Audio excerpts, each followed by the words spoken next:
Today's daf, Be'ezus Hashem, is daf Avodah Zarah, daf Chav Ches, number 28.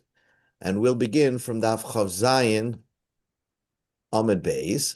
We're beginning from daf Chav Zayin, Amud Beis, two lines from the bottom of the page. Two lines of the bottom of the page of Chav Zayin, Amud Beis. So we learned yesterday in the daf that what?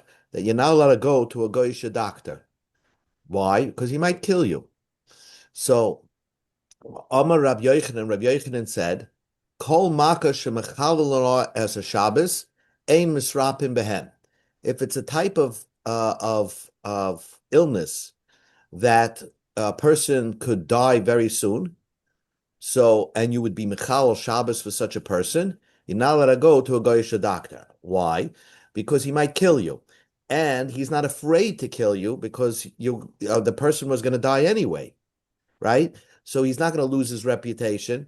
So it's precisely because it's a dangerous um, a dangerous sickness, dangerous wound. If a person has, let's say, a gunshot wound, lo yaleinu, so you're not going to go to a goyish doctor because we're going to die anyway, and he's not going to heal you. He's gonna speed up your death. That's what was the halacha in the time of the Gemara.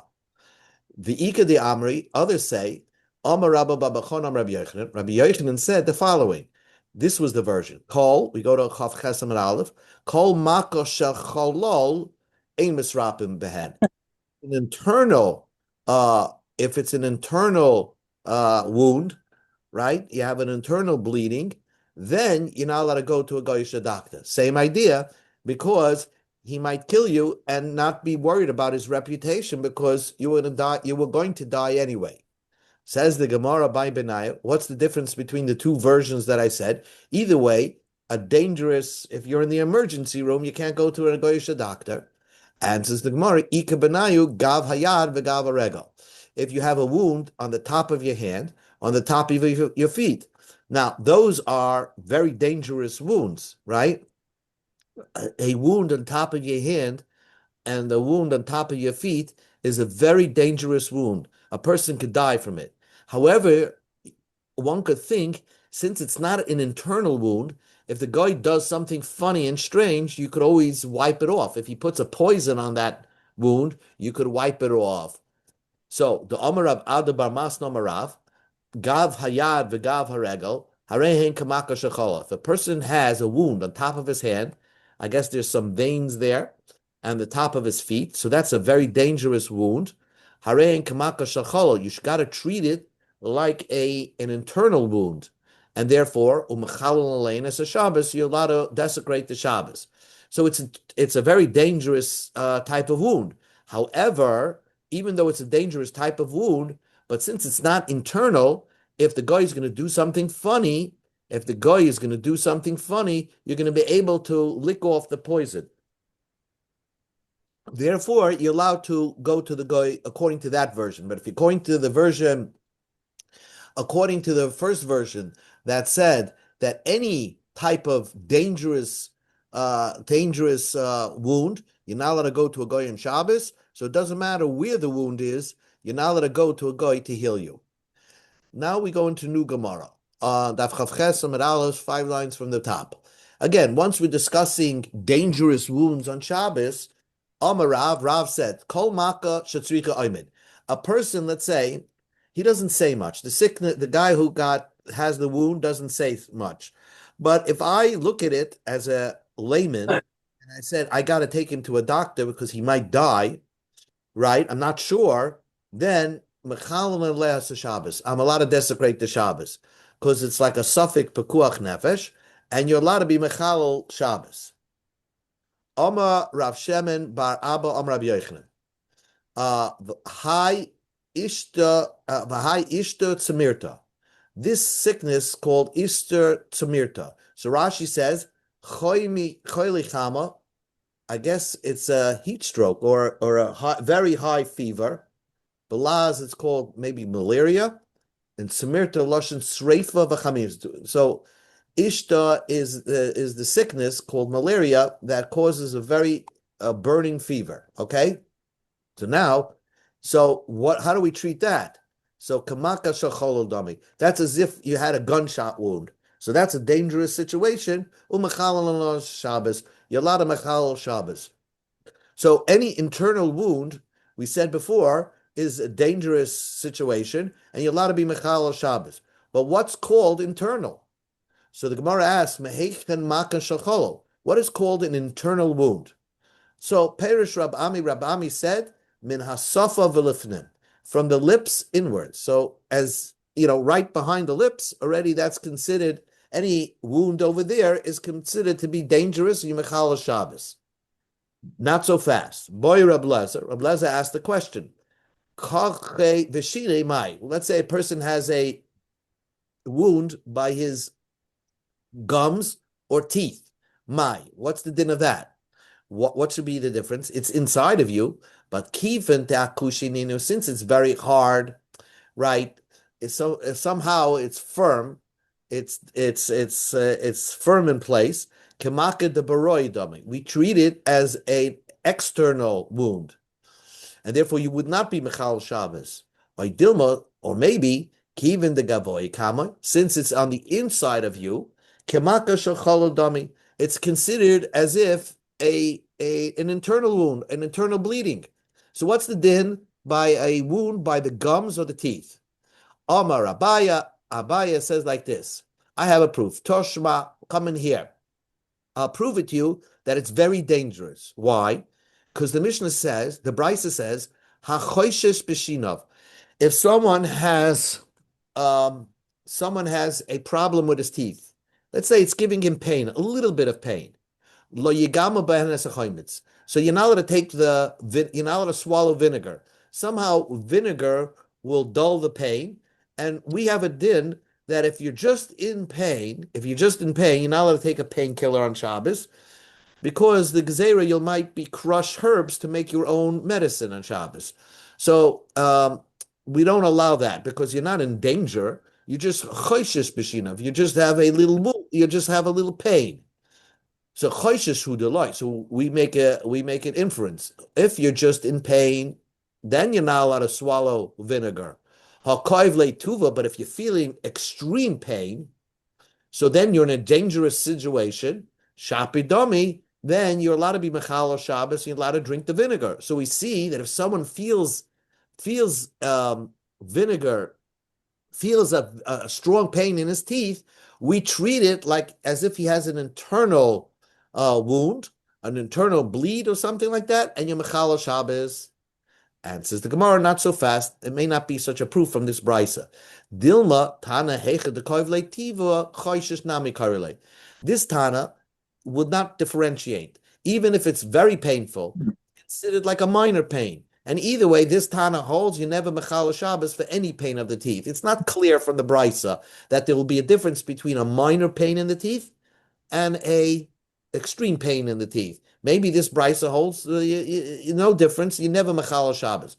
Again, the Gemara is trying to prove. How do I know? Maybe someone who has a problem with his teeth is considered to be something that you mechal Shabbos, and you're allowed to take medicine on Shabbos for it. So the Gemara says, "Tashma, come in here. Let me tell you a story." Rabbi Yochanan chosh b'tzavdina. Rabbi Yochanan had this sickness called savdina, which is a tooth ailment called savdina, a certain type of sickness. Aza legabay dahi matronusa. So the Gemara says a fascinating thing that he went to a woman doctor. Okay, so Rabbi Yochanan goes to this woman doctor who knows how to make remedies for this. So this was on a Thursday. Of the Chamsha, she made this remedy on Thursday, and he drank it. Umal Shabsa, and on Friday, and he also drank it. Amalei, so on Friday, he told this woman doctor, Lamochamai, tomorrow I can't come to your office to drink the remedy. And Rashi explains, why can't he come to the office on Shabbos? So Rashi explains because he was giving shir on Shabbos. I'm sorry, he was giving shir. Rashi says because Rabbi Yochanan gave shir on Shabbos. So how can he go to a doctor? So she said to him, perhaps you will not need the remedy. So, but Rabbi Yochanan further asked, but what happens if I do need it and you're not around? I can't come to you. Amra, so she had to give the Coke recipe, basically, the Coca-Cola recipe. Ishtabali delay megal. Swear to me that you'll never, I'll give you the recipe, but you're never going to tell anybody. Ishtabala, so Rabbi Yochanan, so the Gemara says a strange thing. Rabbi Yochanan swore to her, Lelakod Yisrael loy migaleno. I swear I'm not going to tell God about your remedy. So Gal so she, now notice he said he's not going to tell God about the remedy, but he's going to tell other Jews. Gal so she revealed the remedy to Rabbi Yochanan. And the next day, Rabbi Yochanan publicized the remedy in the shir. So the Gemara says, how could Rabbi Yochanan do such a thing? Well, Yishtabala, he swore to her that he's not going to reveal it. And says the Gemara, he swore, he swore that he's not going to tell any God about the remedy, but he's going to tell the Jewish people about the remedy. Says the Gemara, isn't there a chil Hashem? Because she's thinking that Rabbi Yochanan swore that he's not going to reveal the remedy, the secret remedy. And says the Gemara, the guy right away when he took this oath, he said, oh, by the way, I never really took the oath. I only swore I'm not telling God. So bottom line is, so the Gemara just brought this whole story is that the fact that Rabbi Yochanan was going to take a remedy for his teeth on Shabbos is a proof that if you have an ailment in your teeth, it's like an internal bleeding, and you're allowed to be mechal Shabbos. Almost we see kamaka shachol damia that a teeth is like an internal bleed, and you're allowed to be mechal Shabbos. And says the Gemara, Rav Nachman Yitzchak is not a proof. Shanit Safdina, the sickness that Rabbi Yochanan had called Safdina, wasn't just an ailment of the teeth. Hoyle, it was such an ailment, it's a type of infection that starts in the mouth, and it ends in the intestines. How do you know if you have it? If you rub your teeth, when you put something in your mouth, there's the blood comes from your teeth. I think it's like scurvy. How do you get this sickness in your gums? So the Gemara says, "Mekriri kriri dechite." If you eat cold wheat, a dish of wheat, and you eat it cold in the wintertime. Umachamime chamime desare. If you eat barley, hot barley in the summertime, and umishiyuri kasa daharsana, and you eat the leftovers of fish that was roasted in oil, that that comes out from it with flour. Yeah. So therefore, if you eat that, you get this scurvy. My avdalei. So what is the remedy? What was the remedy that she gave to Rabbi Yochanan? Amar Rab Acha B'rei Rava Meisar. Meisar is yeast water with shemen zayis and olive oil, melech and salt. Mar B'rei Ravashi Amar Mishka da'avsa begatva da'asfa. You take the oil of a goose that's melted down in fire, and you take a feather from that goose and you rub it against your teeth. Amar Abaya said, "Ana avdi kuli v'lo yitasai." I had the same problem. I did all these remedies, it didn't work. Ada Amali Hautaya, this Yishmael, this Arab, told me the way to do it is like this: Asya kashiasa dezesa deloy mali tilsa. You bring a seed of olives that didn't ripen a third, right? Uklane amore chadata and uklane amore chadata, and you whiten it you burn it, you heat it up and fire, holding a brand new hoe, so like a shovel, and you put it over the fire. The Davik Bay the Dare, and you connect it to the rows of your teeth from the inside. Avdei Hachi, Abaye followed what the Arab told him, the Istasai, and he got healed. Now the Gemara goes back to the story of Rabbi Yochanan. Rabbi Yochanan went to this woman, Goyish, a doctor, for a problem that he had with his teeth. Says the Gemara of Rabbi Yochanan, how was he allowed to do this? If you have a dangerous wound, you're not allowed to go to a Goyish, a doctor, because he might kill you. And says the Gemara, Adam Choshev Shani. Adam Chashiv was different. In other words, Rabbi Yochanan was a powerful person, so she would be afraid to kill him. So therefore, he was permitted to go to that woman doctor. Says the Gemara, the Rabavo, the Adam Chashiv Hava, Rabavo had the same issue, and he's a very important person because he dealt with the Roman government. And what happened was, he had a problem with his thigh. So he went to the Yaakov, the Christian missionary, and Rabbi Yaakov put a poison on his thigh. V'loi Rab Ami Rab Asi, if he didn't have Rab Ami Rab Asi right by his side, if Rab Ami Rab Asi did not notice what the poison this Yaakov Minoi, this doctor, Christian missionary doctor, put on him, and they wiped it off, Rababo Loyolena would have lost his leg. So what did we say that the Goyish doctor Yaakov Minoi would have been scared to kill Rababo? Answers the Gemara.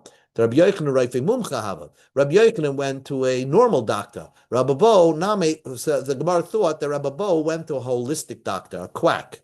So the Gemara says not true. Rababo name Rabbi Yochanan also went to a normal doctor, a reputable doctor. Answers the Gemara, since the doctor of Rababo was a Christian missionary, so he doesn't mind even putting himself in danger and ruining his reputation, even if he's killing somebody like Rababo. And if Rababo gets killed, he doesn't mind if he also, gets arrested and killed, as long as Rababo was killed. That's how he would sacrifice his own life to kill Rababo. Says the Gemara, Amar Shmuel said, Hi Pedata, if you have a stab wound, Sakanti, that's dangerous. Then you mechal Shabbos. So the Gemara says, My asuse, what is the way to heal? A person has a stab wound, loyalenu, and he needs to stop the bleeding. So the Gemara says, Lemifsek dama. So then, if you want to stop the bleeding, right? Tachle bechalale. You drink crest with vinegar. Crest with vinegar. I'm not sure if tachle is crest with vinegar. So now that you stop the bleeding, la suke, now to cause it to heal, you have to put a bandage on. So girda diyavla v'girda the asna.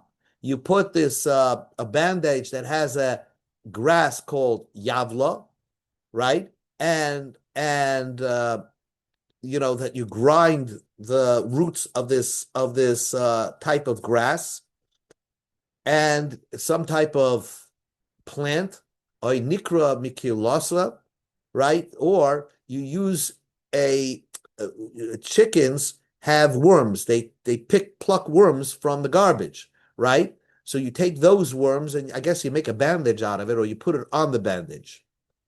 Omar Rav Safra says, Hi Inbisa, if you have a boil as big as a grape, Pravanka de Malacha de Marsi, that is, you should know that death is around the corner, because that's very dangerous. Maya Susi, how do you heal yourself of that? Tigna ilavi chivarti the chivarti, no, Tigna bedufsha or karposa betulya. So what do? You hold on. So what do you do to get healed from this boil that's the size of a grape? So the Gemara says you have this grass that's called rudra, and you grind it up and you mix it with honey, or you say karpus, which is obviously like karpus, and betilia with wine, with a very strong wine. I guess you smear it onto the boil. Until you make that remedy, you bring a regular grape that's the size of the boil. Vinigardar al leve, and you rub the grape on top of the boil. If it's a white boil, then bring a white grape. If it's a if it's a red boil, you bring a red grape for a red boil. Amar Rava. Rava said, Hi, Samita. Smita is a boil. Pavanka de Ishta Hava. It comes from the sickness called Ishta, right? And Maya Suse, what do you do? What's the healing? Lemichse shitin iskatele. You hit it 60 times with your finger, right? V'likrei, and then you tear it open, shesiv erev, horizontally and vertically, and then you try to bring the pus out of it. As long as it doesn't have a hole in it. If it has a hole in it and it's starting to leak pus, less lemba, you don't have to do this because the pus is on its way out, and that's the way to heal it. So basically, he's telling you have to burst it. Says the Gemara a story. Rabbi Yaakov Chosh, we go to Amid Beis, Chosh Bepika. Rabbi Yaakov had hemorrhoids. Oyrele Rab Ami v'Ami Rab Asi Oyrele. So Rab Ami, or some say Rab Asi, told him the remedy for hemorrhoids. Leisev Shev Bine Ahala Toilano. You should take 7 red seeds, right, that are red, like a worm, that are found in this plant called ahal. Alloy, maybe. I don't know. Ahal is alloy. V'tzayirle bechalala debei tzavara. And you tie it all together, these 7 seeds, in the collar of a shirt. V'lichrech alei nira, and you light a fire. V'nichle alei nira barka, and you v'lichle alei nira barka, and you tie it with a hair of an animal. V'tamish le benat v'chiyurei, and you dip it into white naft. V'liklele, you burn it. Uvadele ilove, and you rub it in where the hemorrhoids are. So basically, he told him how to make a certain ash to rub it by his rectum. Ada v'hachi v'achi, until you can make this. Leise kashyosa asna. Bring the seed of a blackberry. Somehow, this seed of a blackberry, it does help with hemorrhoids. And you put leinach pika lahade pika, and you take the seeds that have a crevice and you put it by the crevices of the hemorrhoids. Now, the hemorrhoids, all this works, piki iloi. If the hemorrhoids are on the outside, pika tatoi, but let's say you have the hemorrhoids that's already deep in the rectum. What do? So the Gemara says, then you have to make something more like melted. Leise tarba tzfirta, delay iftach. You bring the fat of a goat that never gave birth. V'lifshar, you melt it down. V'lish debei, and you get that melted fat into your rectum. V'iloi, if you don't have that, leise tlas tarfa. You bring 3 pumpkin leaves, tarfa kra, the miyavshe betula that was dried in the shade. V'likle, and you burn them, and you rub it inside of you. I guess all this idea is to make the stool loose so it doesn't aggravate it. If you don't have this, you bring snail shells. I guess you burn it also, and you bring it into your rectum. If you don't have that, if you don't have this, you bring mashkach kira, a mixture of olive oil and wax. Okay, the linkite b'shachrei dikitana bekaya. And after you take this remedy, I guess, if it's summertime, make sure you don't overheat. You should wrap yourself with old clothing of linen. Uda'amar gufna b'sis vasa, or you take you should wrap yourself with cotton, which is warm in the wintertime, so you don't freeze. So somehow it's going to alter, this type of remedy alters your body temperature. So the Gemara says what to wear when you're doing these remedies. The Gemara tells us another story. Okay, we'll do 2 more stories, then we'll stop. The Gemara says, Rabba Bo chosh be'udna. He had a problem with his ear. He went to Rabbi Yochanan, or the rabbis, the Beis Medrash, gave him a remedy. What kind of remedy did they give him? So Kihod Amar Abaya, the remedy that what Abaya said. Amrli my mother told me, you take the water of a kidney of an animal kidney, and somehow you boil it, and somehow water comes out of that kidney, and you put that into your ear, and everything is good. Rava explained, Omali Manyumi Asya. Manyumi, the doctor told me, Kuli Shakia Kioni Koshiludna. Every type of liquid is very bad for the ear. Levad Mimaya de the water that comes out of a kidney, that's very good for the ear. So you dump that into your ear, it'll heal your ear. Leise kliyose the barcha karcha. You bring the kidney of a bald goat, a goat that doesn't have so much hair. Okay, so imagine this kidney from a goat. V'likarayu shesiva erev, and you rip it open horizontally and vertically. V'leinech amalola denura. You put that kidney onto dim coals. V'hani maya denafkamine, and water that comes out of that kidney. Lishde beudne. Put it into your ear, but make sure it cooled off a little bit. Loy kariri, don't make it so cold. Loy chamimi, it shouldn't be too hot when you're putting it into your ear. Ella peshure, put it when it's a little bit lukewarm. V'loy, if you don't have a kidney of a goat, laisi tarba de chipusha. You bring the fat of a beetle, gamlonusa, gamlonusa of a big one. Okay, v'lifsher, melt it down. V'lishdebe, and you, I guess, put it in your ear. V'iloi, if you don't have that, l'malia le'udni mishcha. The Gemara is going to give you a bunch of remedies for the ear, because apparently this was a big problem in the time of the Gemara. So v'iloi l'malia idna mishcha. You fill your ear up with oil. V'lavid shav psilta da aspasta, and you make a wick of alfalfa. The suma, and you bring the leaves of a onion, okay? Now the leaves of an onion, I think, and v'leisiv barka b'chadresha, you put a hair on one end, v'litli b'nunura, and you light the wick. And the other part you put in the ear. Basically, you're burning some leaf by your ear. V'leisiv unan lahadin nura, and you put your ear close to the fire. And the Gemara says a side thing, v'yizdar mezika, always cover your ear from wind, because wind is not good for the ear when it has an ailment.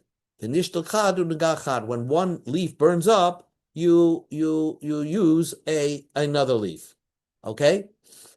Of garlic, by the way. Lishna achrina v'loy leisiv shal psilta bikra v'shayfle mikra da spastra v'nais chadreisha v'nuda v'chadreisha v'udna v'nish chad v'nagachad v'izda mezika v'loy leise udna deneda. You bring fiber d'loy mishkaf unagach ba, and that was not comb, and you put it v'litnei l'udnei lahadi nura, and you bring your ear close to a fire v'izda mezika, and be careful of the wind. V'loy Laisi gufta the kanya atika bar. The Gemara says the final solution for the ear, and then we'll stop, is if you don't have all these remedies, you should bring gufta the kanya atika bar me'ashanim. You should take a pipe, a hollow pipe that was cut from a tree, and it's been 100 years that it wasn't connected to the tree. V'lim lechay milcha galanisa, and you salt it with rock salt, v'liklei, and then you burn it, v'lidbak, and then connect it, and then rub it onto your ear. V'simanach, and the way to remember all these remedies, ritiva, you use a liquid remedy, liyabeshta, if your ear is dried out, v'yabeshta, and you use a dry remedy, lirativa, if your ear is giving too much liquid.